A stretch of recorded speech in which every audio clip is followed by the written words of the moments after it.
360 degree evaluation, অর্থাৎ সকল কিছুর ওনার এই যে দীর্ঘ সময় কারান্তরীণ ছিলেন, বিভিন্ন অসুখ আপনাদেরকে আমরা বিভিন্ন সময় বলেছি।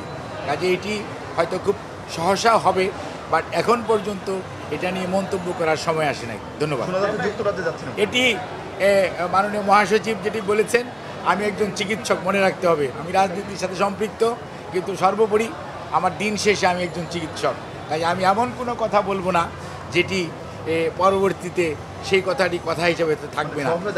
না, উনি খুব সহসাই যাবেন, এটাও যেমন মহাসচিব বলেছেন, উনি এটা বুঝে শুনেই বলেছেন। প্রায় 11 জন আছে যারা দুই চোখে দেখে না, কিন্তু তারা অন্ধ হয়ে গেছে কথাটি আমরা বলবো না, কারণ গুলি লেগেছে, ফুলেছে, কাজে ইনজুর্ড হয়েছে। এটা ইডিমা কমলে কিছু কিছু পারসেপশন আসবে, আপনার আমার মতো দেখবে না, কিন্তু হয়তো বাথরুমে যাওয়া, ডে টু ডে গোসল করা, এগুলো হয়তো কিছু কিছু করতে পারবে।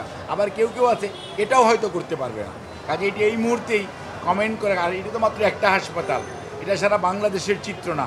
বাংলাদেশ